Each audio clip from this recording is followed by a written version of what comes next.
Ladies and gentlemen, the following special broadcast will be heard in Canada over the coast-to-coast facilities of the CBC Trans-Canada Network, and in the United Kingdom through the international service of the CBC and the home service of the British Broadcasting Corporation. We are speaking to you from the Commonwealth Exhibit section at the Canadian National Exhibition on the first post-war reopening day of the world's largest annual fair. And as a sequel to the formal opening of the Commonwealth exhibits earlier, we bring you now a program of greetings from Commonwealth Prime Ministers and their representatives. A special message from London by Prime Minister Clement Attlee, and an address by Canada's Prime Minister, the Right Honourable Lyon Mackenzie King. The focal point of this special broadcast is a gaily decorated platform erected in the spacious rotunda of the government's building at the CNE. On either side, and to the rear of the audience gathered to witness the proceedings, are the Commonwealth exhibits, richly and attractively lighted and displayed. English leather goods, china, shoes, boots and woolens, everything from baby carriages and plastic toys to modern diesel motors. From India and Pakistan have come beautiful rugs, printed fabrics, tobacco, spices, brassware and jewelry. And from South Africa, Australia and New Zealand are native fruits of these countries, woolen goods, leathers, and hundreds of other typical products. And here on the platform, in the distinguished company of officials and guests, are representatives of the dominions that make up our great Commonwealth. The chairman this evening, who will conduct the program, is Mr. Sidney J. Andrews, chairman of the British Empire Overseas Branch of the Toronto Board of Trade, which sponsors these exhibits of Commonwealth products. And now, to continue the proceedings, we transfer you to the speaker's platform and Mr. Sidney Andrews.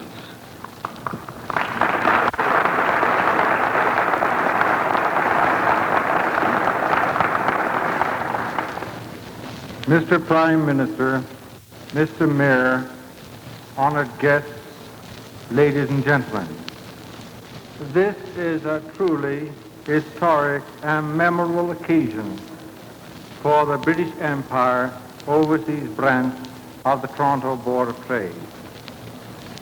1 week ago, the membership in the Commonwealth of Nations was increased by the entry of India and Pakistan, so that there is gathered here on the platform this evening a greater number of sister dominions than ever before. I wish that I had the power to express to you adequately what is in my heart on this occasion. Suffice it to say that I am indeed grateful for the honor and privilege that is mine in conveying on behalf of my colleagues our enthusiastic greetings to the old and new members of the British Commonwealth of Nations. The true value of Commonwealth trade cannot be wholly measured in dollars. It is one of the vital links which bind the Commonwealth in unified interest. Sir Stafford Cripps recently crystallized the importance of Commonwealth trading in these words: our Commonwealth economy has been subjected to the most violent stress and strain during 2 world wars. But thanks to its stability, we have been able to stand fast. Without our trade with the Commonwealth, continued Sir Stafford, we could not possibly maintain our trade with the rest of the world. Ladies and gentlemen, this exhibition, reopening this year for the first time since the war, affords, as it did in earlier peacetime years, an annual opportunity for all parts of the Commonwealth to touch hands and display their achievements. I know that deep down in our hearts there beats a sympathetic and understanding pulse for Britain in her present economic difficulties. She has played a gallant part in the fight for international decency and has suffered grievous wounds. But her heart is sound, and the staunch quality of her people continues to be her greatest asset. I know that it is your conviction, as it is mine, that Great Britain is still Great Britain.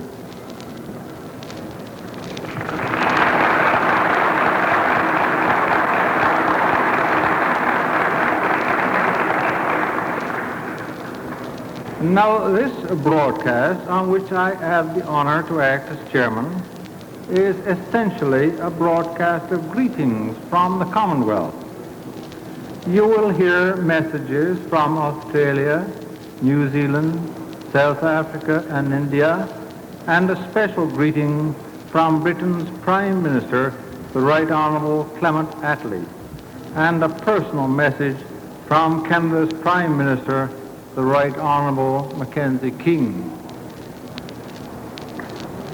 First, the greetings from Australia, which will come to us in the form of a message from the Prime Minister of Australia, the Right Honourable J.B. Shipley, who is represented on this platform by the Australian High Commissioner, the Right Honourable Francis Michael Ford. Mr. Shipley. The Australian government and people are pleased to join with the representatives of Britain and the other dominions in marking the opening of the British section of the Canadian National Exhibition. I have noted that the British Empire Overseas branch of the Board of Trade of the City of Toronto has a splendid record in working for the consumption in Canada of British Commonwealth goods. That objective of expanding markets for British goods in Canada is important at a time when the post-war adjustment of world trade is fraught with so many problems.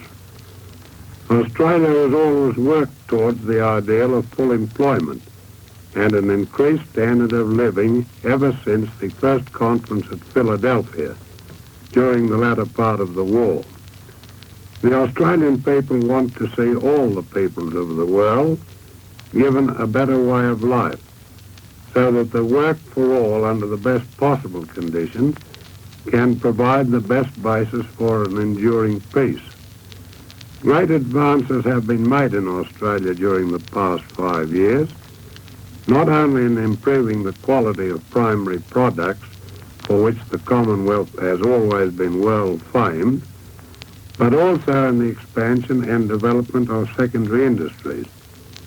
A truly amazing record under the stress of war has left a great legacy of improved efficiency by industrialist and worker alike in Australia. Therefore, Australia is now in a position to trade on a scale almost undreamed of before 1939. We are anxious to have the fullest opportunity to trade throughout the world, and we welcome this exhibition as one way of showing the strength of the British Commonwealth as a whole, and in all modesty, of Australia in particular. I am sure that the exhibition will be a credit to Britain and the Dominions, and offer every good wish to the organisers.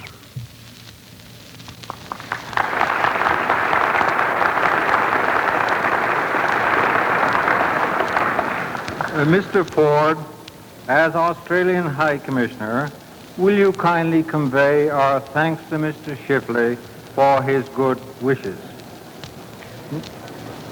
Next, greetings from Australia's sister dominion, New Zealand, delivered for the New Zealand Prime Minister, the Right Honourable Peter Fraser, by the Honourable A.J. Nordenmeyer, Minister of Industries and Commerce, represented on this platform by the Honourable Mr. James Spawn, New Zealand High Commissioner to Canada. Mr. Nordmeyer.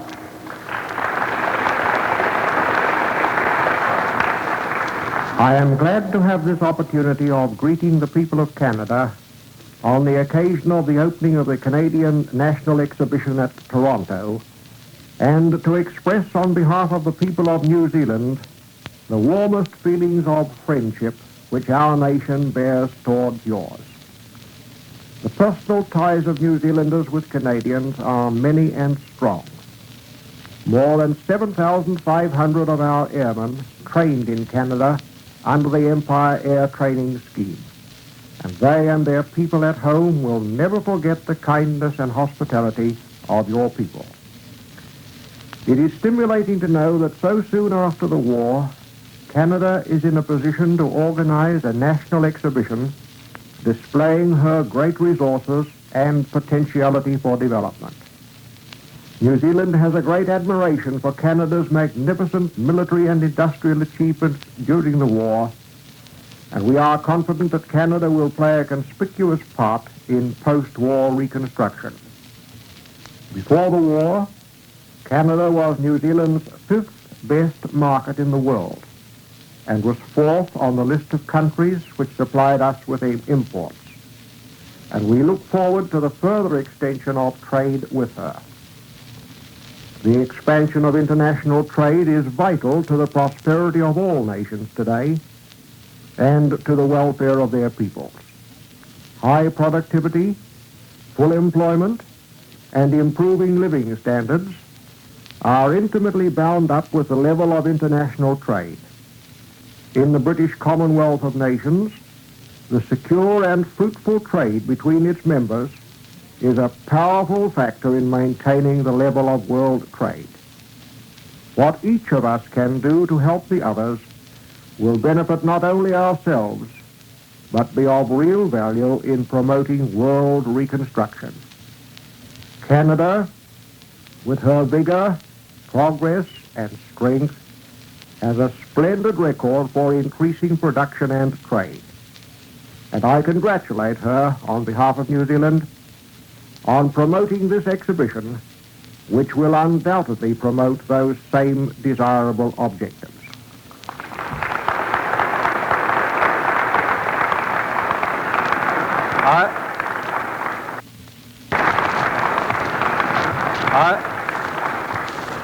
I would like to ask Mr. Thorne, the New Zealand High Commissioner, who has already made many new friends for New Zealand since his recent arrival in Canada, to convey our thanks to Mr. Nordmeyer and the New Zealand Prime Minister for their very fine contribution to this broadcast.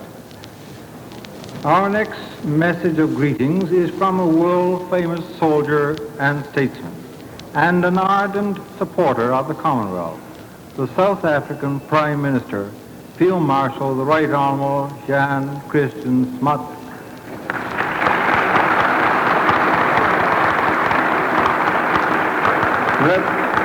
Representing South Africa here on the platform with us is the Right Honourable, the South African Deputy High Commissioner to Canada, Mr. Neathling.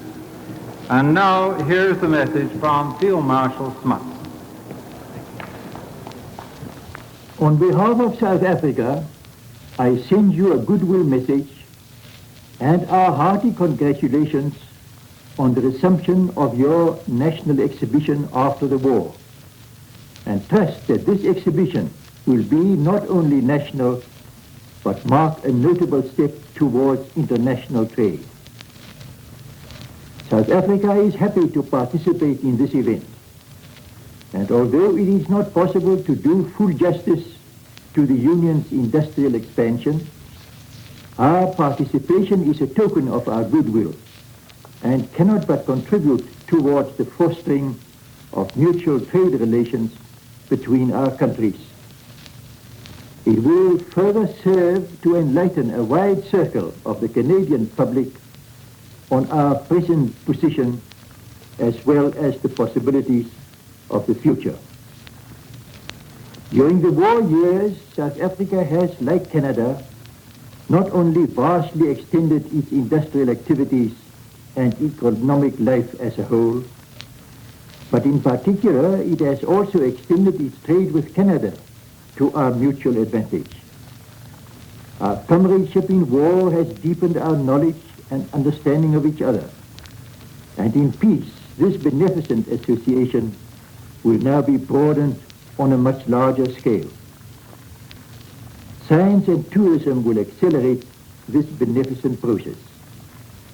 Rapid communications by air, land and sea and improved traveling facilities play an ever more important part in bringing peoples together and strengthening the bonds between them, and thus advancing the cause of international understanding and world peace.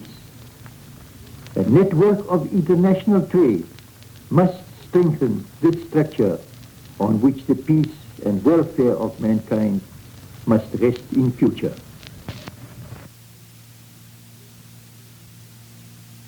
Notice that the attendances in reference to your exhibition during the war years, particularly 1941, were greater than those during pre-war years. And I earnestly hope that this year's attendance will exceed all expectations and contribute to the consummation of our ideals and to discredit the selfish creed of economic nationalism. I extend to you my best wishes for an abundant measure of success for this first post-war exhibition.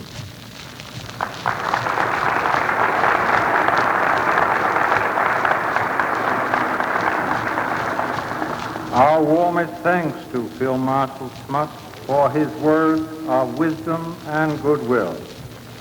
And Mr. Neethling, would you kindly use your good offices to express our gratitude to your Prime Minister at the earliest opportunity?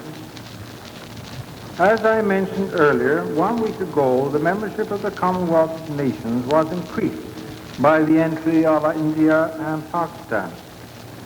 I deem it a very great privilege on this broadcast to announce next the greeting from one of those new members of our great family, who now stands shoulder to shoulder with us on the threshold of a new and significant era in our history.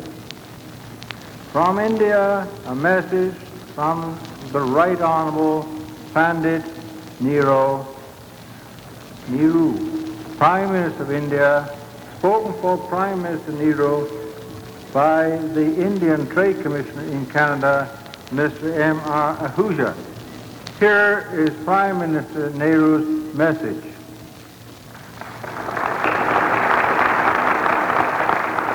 The reopening of the Canadian National Exhibition after a lapse of several years is a happy omen.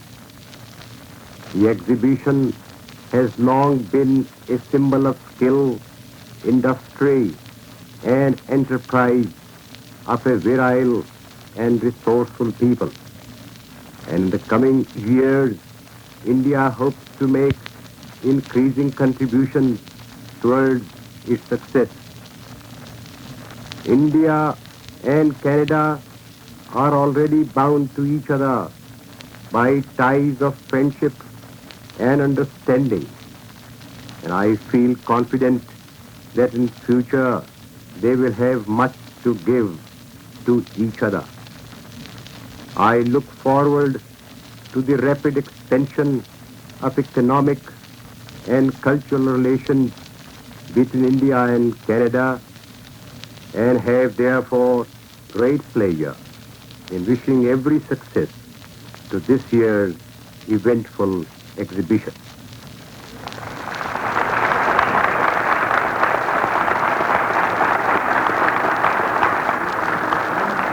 We are indeed proud to have received this message of goodwill and friendship from the Dominion of India, and we pay warm tribute to the representatives of India and Pakistan with us this evening.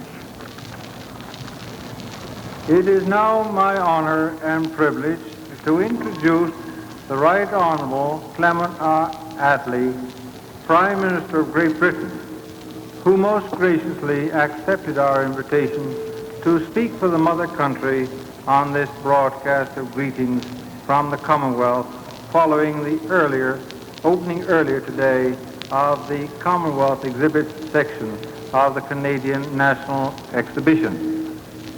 We are proud of the fact that the products of Great Britain on display here are in every way worthy of the fine traditions of British skill and workmanship. And we are grateful to Mr. Attlee for his participation in these ceremonies. And now, as received a short time earlier from London, here is the Prime Minister of Great Britain, the Right Honourable Clement R. Attlee.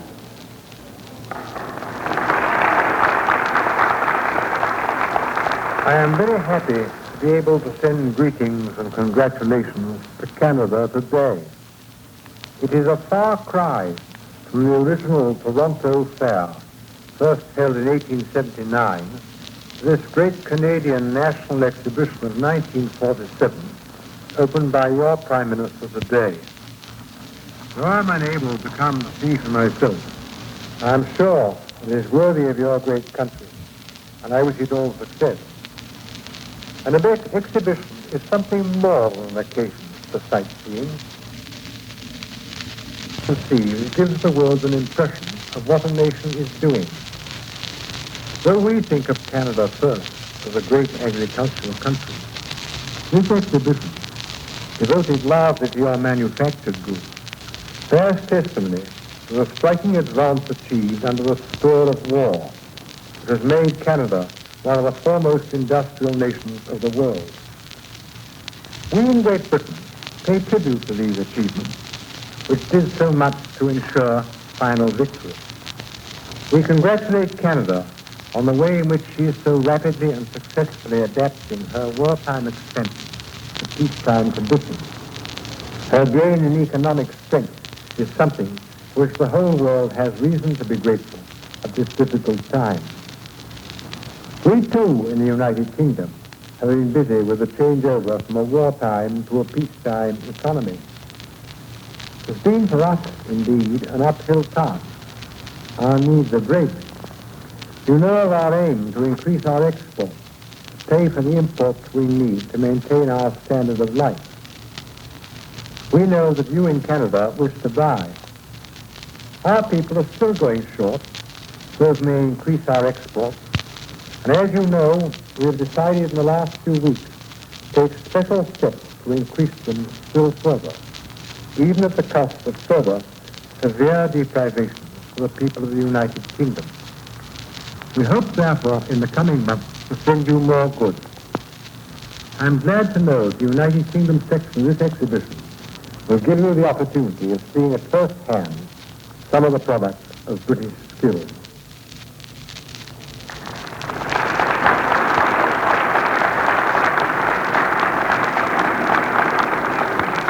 Thank you, Mr. Attlee, most sincerely. Realizing as we do the vital importance to Great Britain of our export trade, we are indeed delighted to learn from your lips your hopes of being able to send us more goods in the not-too-distant future. Your own High Commissioner, Sir Alexander Clutterbuck, here with us this evening, will repeat our thanks to you at the earliest opportunity. And now to speak for Canada and to express Canada's thanks for the greetings from the Commonwealth sent to us this evening, I am honored and proud to present Canada's own Prime Minister, who is here with us on the platform, the Right Honourable W.L. Mackenzie King. Mr. King.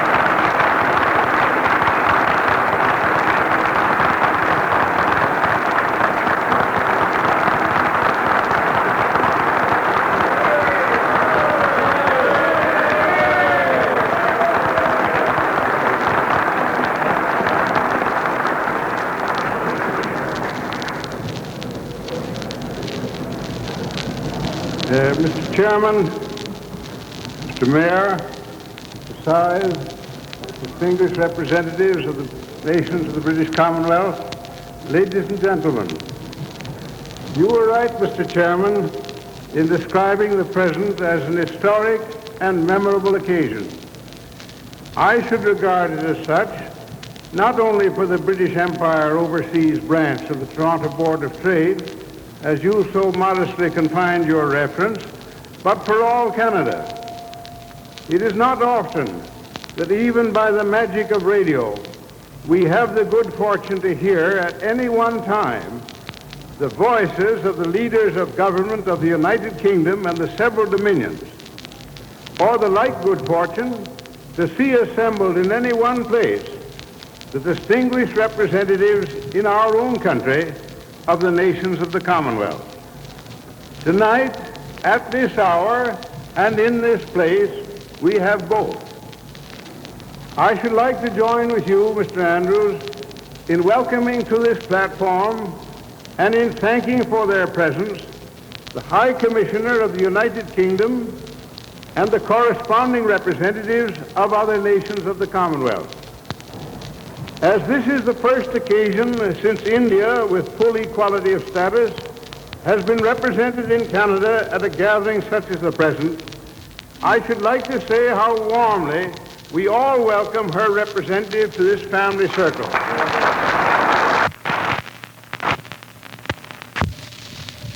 I should like to say how warmly we all welcome her representative to this family circle.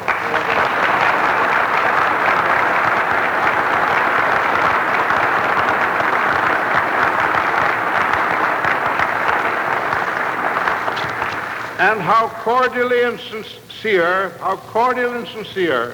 are the wishes we extend for the future of his country.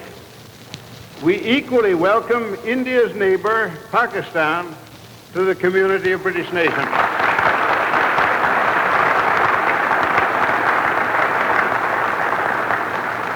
Ladies and gentlemen, as I see before me the name of India and the Dominion of India and the Dominion of Pakistan on either side, I cannot help but think how privileged we are in this room this evening to be witnesses to one of the greatest events, not only in the history of the British Empire, but in the history of the world. And I cannot express too sincerely, on behalf of Canada, and indeed on behalf of all the nations of the British Commonwealth, that the new sister nations that have joined us, the Dominion of India and the Dominion of Pakistan, may long remain as sister nations within the British Commonwealth of Nations for the advantage of all concerned and for the advantage of the world.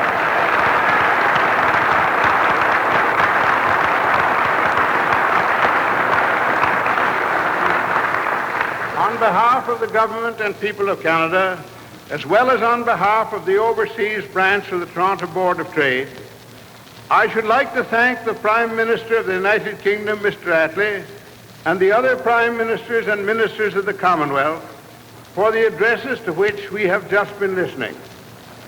Their addresses have helped, as the spoken word so well can do, to make us conscious of the vastness of an inheritance we share in common.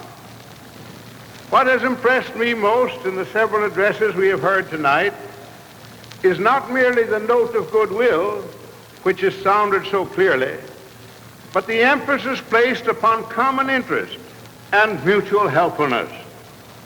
I like, too, the understanding sympathy expressed for Britain in her present anxieties.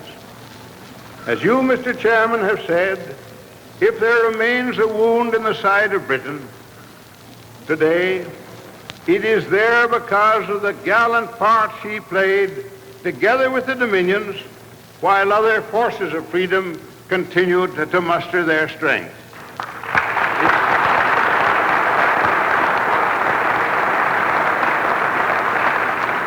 It is only beginning to be realized that economic wounds, which become fully exposed only when actual warfare has ceased, are almost as cruel in their effects and almost as difficult to heal as the shocks and blows of war itself. The damage of war is now becoming visible in its true magnitude. I firmly believe that both the security and well-being of the nations of the British Commonwealth and the security and well-being of all peace-loving nations will depend upon the capacity of the nations of the Commonwealth and of our nearest neighbor, the United States, to continue to give world leadership by setting an example of peaceful cooperation and mutually profitable trade between peoples of many nationalities, of many races, and of many tongues. Throughout the war, we all marched side by side, united in the defense of our ideals of freedom and the democratic way of life.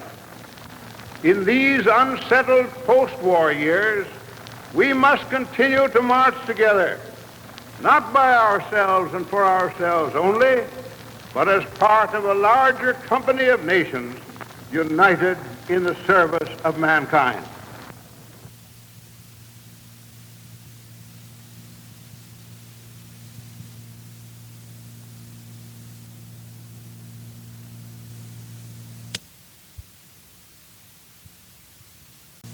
In conclusion, Mr. Chairman, I must extend a word of congratulations and thanks to yourself and to your fellow officers on this auspicious reopening of the British Empire building with its splendid exhibits of British Commonwealth products.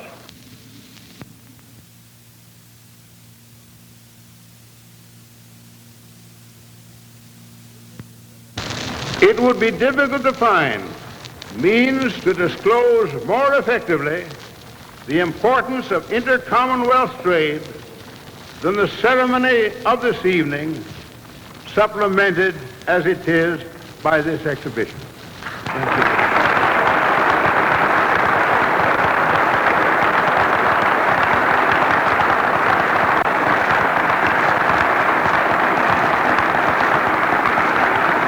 Mr. Prime Minister,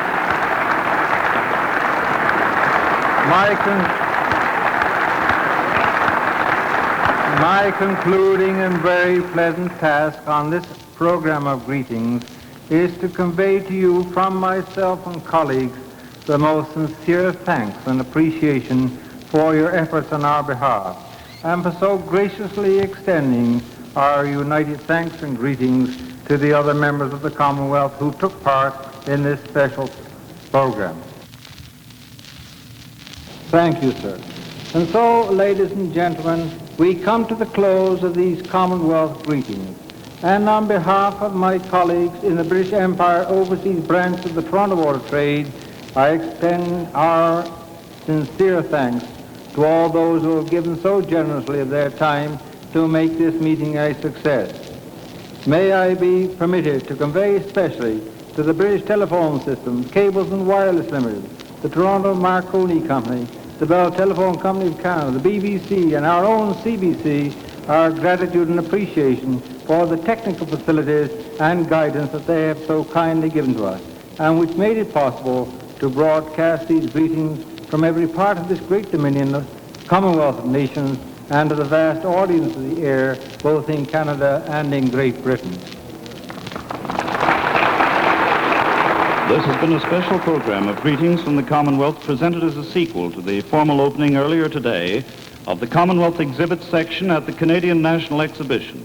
The broadcast heard in Canada over the coast-to-coast facilities of the CBC Trans-Canada Network and in the United Kingdom via the international service of the CBC and the home service of the BBC. It came to you from the government's building at the CNE, where the Commonwealth exhibits are held annually under the sponsorship of the British Empire Overseas Branch of the Toronto Board of Trade.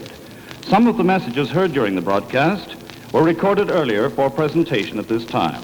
The chairman this evening was Mr. Sidney J. Andrews, chairman of the British Empire Overseas Branch of the Toronto Board of Trade, and the broadcast was directed by Reed Forsey. This is DeB Holly speaking, and we return you now to our Toronto studios.